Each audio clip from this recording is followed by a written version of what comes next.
Le Grand Matin Sud Radio, 7h-9h, Patrick Roger. 9h moins le quart sur Sud Radio. Ils sont là, Arlette Chabot et Eric Revel. Une nouvelle fois, tous mes vœux, tous nos vœux, et tous les vœux aux auditeurs, bien sûr. Bonne année. Ouais. Comment voyez-vous cette année 2023, Eric Revel vous J'entendais tout à l'heure Christian Saint-Etienne, l'économiste qui était plutôt optimiste pour le monde et pessimiste pour la France. Moi je pars. C'est un sachant, Christian Saint-Etienne. Bien sûr. On va s'incliner devant son savoir, mais je pense qu'il est un peu optimiste pour le restant du monde, parce que par exemple en Chine, la vague Covid, ça va forcément. Alors évidemment, le facteur humain est terrible. S'il y a 1 million de morts, c'est un échec total pour le président chinois Xi Jinping, mais ça va avoir des implications, des répercussions sur l'économie chinoise, qui est là encore l'atelier du monde. Donc si la Chine cale, le reste, vous savez, la formule c'est si la Chine s'enrhume, le reste du monde tombe malade ou tous. Bon, voilà, on est un peu dans. Donc on verra, mais je suis pas si certain que les grandes économies échappent à la récession. Oui, c'est ça. Bon, même si l'économie est même chose en Chine, elle a tourné au ralenti, puisque bien sûr, il y avait beaucoup d'usines fermées, les populations étaient chez elles, bloquées, et on dit qu'après la fête du Nouvel An, c'est là où ce sera sans doute un grand test, après la fête du Nouvel An en Chine, aux environs, donc c'est le 20 janvier, pour voir si ça redémarre ou pas, puisque les activités vont reprendre, bien sûr. Et en revanche, pessimiste quand même pour la France, Christian Saint-Etienne, Arlette Chabot. Oui, alors les Français étant déjà pessimistes, profondément pessimistes, c'est pas nouveau. Mais moi, je trouve que c'est surtout les incertitudes. C'est-à-dire personne ne sait où on va. Alors, il y a effectivement l'incertitude sur la Chine, sur l'économie. Il y a la déstabilisation avec la guerre en Ukraine. Comment va se dérouler le conflit? Tout le monde se prépare à une nouvelle offensive à partir du mois de février, mars, à une offensive russe. Donc, quelle sera la capacité de résistance de l'Ukraine? La capacité aussi de résistance des opinions publiques en Europe, et même au-delà de l'Europe. Évidemment, s'il y a une récession mondiale, que la récession est liée en partie à ce conflit. Donc, s'il y a une espèce de déstabilisation générale. Alors, au milieu de tout ça, il y a la France, où on parle toujours de réformes. Est-ce qu'on les fait ou est-ce qu'elles ne le feront pas? Quelle réforme? Est-ce que les réformes qui seront mises sur la table seront enfin efficaces? Quand on parle, encore une fois, en France, de la santé ou de l'hôpital, c'est chaque année, en gros, le gouvernement, le pouvoir ou le président ou le ministre de la Santé vous dit ça ira mieux, parce qu'on a pris des mesures. C'est symbolique, l'hôpital, c'est évidemment, mais en même temps, c'est pour les Français, c'est quand même la santé la meilleure du monde. Ce qu'il disait Christian Saint-Etienne tout à l'heure aussi, c'est sur, par exemple, la relocalisation, la réindustrialisation de la France. On nous dit que c'est en marche, etc. Il dit pipeau, il n'y a quasiment rien qui se fait. C'est des micros. Oui, bien sûr. Finalement, avant qu'on relocalise la fabrication de Doliprane, ça n'arrivera pas, parce que ça coûte beaucoup moins cher, évidemment, de l'acheter à la Chine. Alors maintenant, si la Chine utilise son Doliprane, parce qu'il y a des millions de gens contaminés, des dizaines de millions, il y a 1,4 milliard de Chinois. Et donc, franchement, si tu as une épidémie gigantesque, donc il n'y a pas de reconquête pour l'instant, effectivement, de l'autonomie et de la souveraineté, notamment en matière de médicaments. Alors, je laisse à Christian Saint-Etienne, bien sûr, la responsabilité d'utiliser le mot pipeau. Mais factuellement, le chiffre qu'il a cité est très intéressant. C'est-à-dire que sur l'Italie et la France, vous voyez, l'Italie, on a toujours l'impression que... Mais en fait, la part de l'industrie dans le PIB italien est de 15 à 16%, alors que la nôtre est descendue en dessous des 10%. Ça veut dire qu'on a un outil industriel qui est beaucoup moins performant aujourd'hui en France qu'en Italie. Et quand vous lui posiez la question, mais pourtant on nous annonce des investissements. En fait, c'est surtout ce qu'on appelle les investissements directs étrangers, les IDE. Mais en fait, ces IDE, ces investissements étrangers, souvent, ils ne survivent en France que tant qu'on verse des subventions. Tant que l'État verse des subventions pour subventionner les emplois. Après, vous remarquerez que, à de rares exceptions près, comme Yaris, comme Toyota, je veux dire, dans le Nord, à de rares exceptions près, une fois que les subventions ont été siphonnées, en général, général, la boîte en question taille la route et va ailleurs vers des contrées plus compétitives. Oui, mais en même temps, si ce sont des gros projets et qu'ils s'installent, parce que ça demande quand même beaucoup de structures, donc on ne vient pas pour simplement quelques mois ou quelques années. Quelques années, si. Quelques années. Ah bien sûr, ça. Regardez, vous verrez qu'il y a pas mal d'investissements étrangers qui retaillent la route ensuite dans l'autre sens. Mais oui, parce que les cotisations sociales sont importantes en France, parce que les impôts sont lourds, parce que l'impôt sur les sociétés est bien supérieur en France qu'il ne l'est dans la majorité, dans la moyenne des pays européens. Donc tout ça, ça joue. Vous savez, les chefs d'entreprise étrangers ou pas sont pas des philanthropes, sont des gens qui sont là pour faire du profit, parce que le profit, c'est à la fois l'investissement et les dividendes, mais ils sont là pour faire du profit. Donc si c'est plus compétitif ailleurs, vous savez, les investisseurs, ils vont ailleurs. Enfin voilà, donc on a un vrai sujet. Et j'ai été frappé par le chiffre qu'a cité Christian Saint-Etienne. C'est-à-dire que l'industrialisation, la part de l'industrialisation dans le PIB italien est supérieure à celle qu'on a aujourd'hui en France, qui est tombée en dessous de 10%. Oui, dans tous les secteurs, comme il le disait, ça tombe, bien sûr. Et vous parliez, Arlette Chabot, tout à l'heure de la guerre en Ukraine, et ça nous a frappé pendant l'année 2022, où on a vu qu'on avait des stocks de munitions pitoyables en France, et que nos armées n'étaient pas prêtes, et n'étaient plus prêtes à rien. Et même au sein de l'armée, on ne s'y attendait pas, en fait, à découvrir ça. Mais aussi parce qu'on a dit qu'on est effectivement doté, comme l'on dit, de l'arme nucléaire, les puissances dotées, donc au fond on était à l'abri. Donc on n'a pas vraiment investi, on ne s'est pas préoccupé, on a dit que l'arme nucléaire nous protégeait. Et le type de conflit qu'on menait en Afrique, c'était quand même assez limité, rien à voir avec ce qu'on appelle, on a pris tous les mots de la défense, une guerre de haute intensité comme on voit aujourd'hui celle qui se déroule en Ukraine.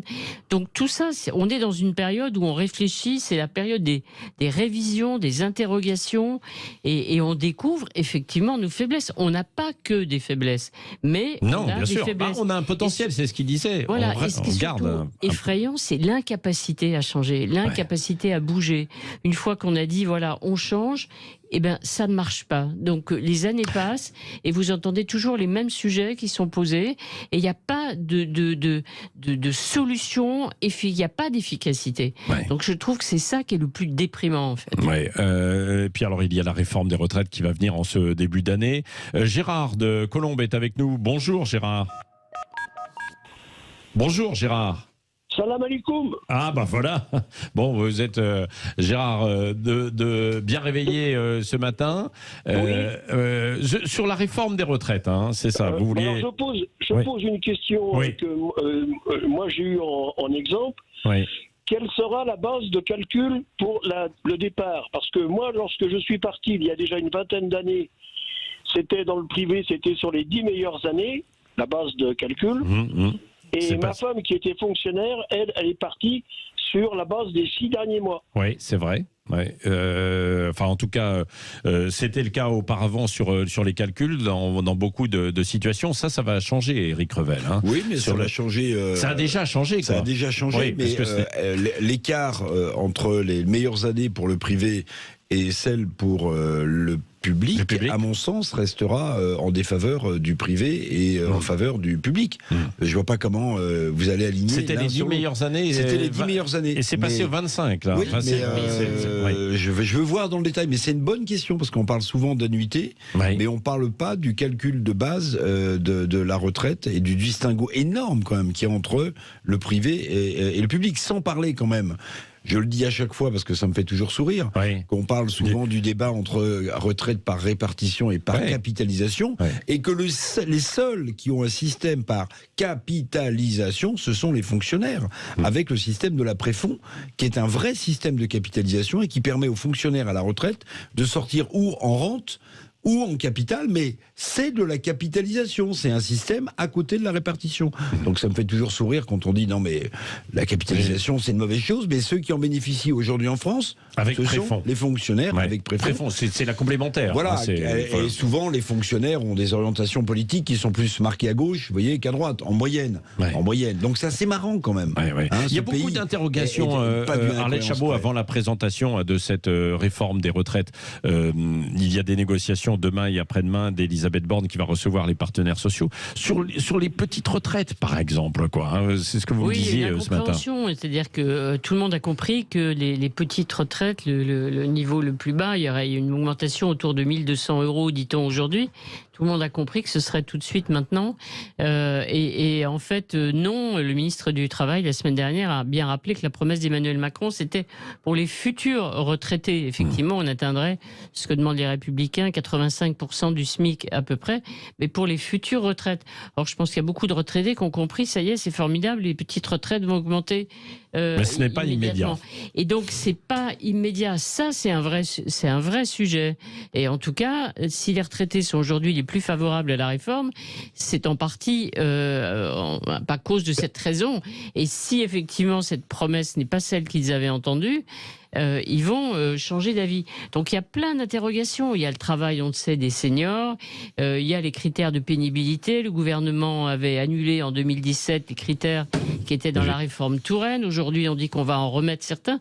Donc tout ça est quand même extrêmement encore confus. On a l'impression de tout savoir, mais en fait, on ne sait pas tout. Et alors, petit sujet anecdotique que je lance à 8h54 sur Sud Radio, c'est que Elisabeth Borne a annoncé que la première année qui serait touchée par la réforme des retraites, si tout cela passe, c'est celle de 1961, mon cher Patrick. Et quand vous regardez, Elisabeth Borne a annoncé, en réalité, ceux nés au second semestre 1961, c'est-à-dire à partir de juillet. Alors, pour rien vous cacher, l'année 61 m'est chère, puisque c'est la mienne. Et je me suis dit, chouette, second semestre, mais j'échappe à la réforme, puisque je suis né au mois d'avril. Ben, vous savez quoi ? Non. Elisabeth Borne, elle est née le 18 avril 1961. Autrement dit, elle échapperait à sa propre réforme. À sa propre réforme. On vérifiait. Elle est née le 18 avril 61. Oui, non, mais c'est vrai, j'ai vu passer ça. C'est assez intéressant quand même. Je pense que c'est une maladresse, c'est pas possible. Oui, bien sûr. Oui, puisque elle sera obligée peut-être de changer un petit peu les choses. Je ne sais pas. On verra. Bon, quoi qu'il en soit. Je lance le débat. Oui. Non, mais indépendamment, évidemment, de cela aussi, il va y avoir des discussions qui, sur les retraites, vont être probablement, entre guillemets, polluées par tout le reste, c'est-à-dire les questions autour du pouvoir d'achat. C'est ce qui préoccupe aujourd'hui le plus les Français, quoi. Bien sûr, la retraite les mobilise, mais peut-être pas autant que le pouvoir d'achat, en fait, avec les augmentations successives. Regardez, par exemple, sur l'assurance chômage, la réforme de l'assurance chômage.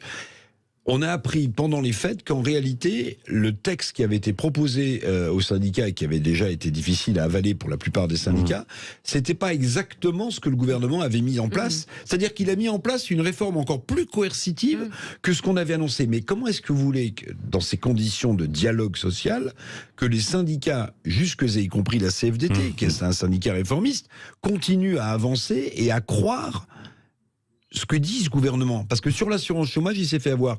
Tiens, on aimerait bien savoir où va tourner la réforme du compte personnel de formation. 80% des gens qui bénéficient de ces formations sont des petits salariés, souvent ouvriers, petits fonctionnaires. Et on leur demande maintenant de payer un reste à charge. Pour se former, les salariés les plus pauvres dans ce pays vont devoir payer un reste à charge, etc., etc. La réforme des retraites, on verra ce qu'ils annoncent le 10 janvier. Mais franchement, avec les problèmes de pouvoir d'achat et d'inflation, est-ce qu'au bout d'un moment, les réformes accumulées vont pas être de trop et vont pas, Arlette, Patrick, je sais pas, enflammer le pays, provoquer des mouvements sociaux forts? On annonce, on lisait ce week-end que dans les couloirs, certains disaient que ce gouvernement n'allait pas passer le printemps, qu'il pourrait y avoir au mois de mars, au mois d'avril, de nouveau, alors des changements, Arlette Chabot, sur un plan politique. Oui, il y a aussi le spectre de la dissolution, c'est-à-dire c'est effectivement cette réforme ne passe pas facilement. Alors il y aura l'utilisation du 49.3, donc pour la réforme des retraites, si le gouvernement le veut, il utilisera le 49.3, ce sera facile, parce que ça sera un texte qui sera lié effectivement au projet de financement de la sécurité sociale, donc il n'y aura pas de problème pour l'utiliser. Après, il y a un autre sujet qui va arriver, c'est la loi sur l'immigration, qui ne sera pas non plus facile à faire passer, parce qu'il y aura des exigences très fortes venant de la droite, pression sur le gouvernement, de la part des LR et bien sûr du Rassemblement national. Donc c'est une période extrêmement difficile. Alors est-ce que le gouvernement tiendra ? franchement, c'est pas un remaniement qui changera les choses. Vous pouvez changer un ministre, 2 ministres, ou changer même de première ministre, que je ne crois pas. C'est pas ça qui donnera une stabilité. Donc, on est dans une période qui sera effectivement, les 6 mois qui viennent, vont être extrêmement difficiles. La seule solution, ce serait une dissolution. Moi, j'y crois pas trop non plus. Merci à tous les deux, Arlette Chabot, Éric Revel. Grand peintre, qui disait « Je suis un optimiste désespéré ». Voyez, donc moi je suis désespérément optimiste. Allez. Bon, très bien. Merci Éric Revel. Dans un instant, mettez-vous d'accord. Valérie Expert, bien sûr, et tous ses débatteurs. Gilles Gansman pour les médias, ça repart tout à l'heure. Et puis Jean-Jacques Bourdin qui sera là tout à l'heure et débat entre 11h et midi. Justement, la grève des médecins. Est-ce qu'elle est justifiée entre 11h et midi? Vous pouvez appeler. Et puis Berkoff dans tous ses états. Ce sera Philippe David qui sera aujourd'hui aux manettes avant de retrouver André Berkoff à partir de demain. Bonne journée à vous, une nouvelle fois, bonne année.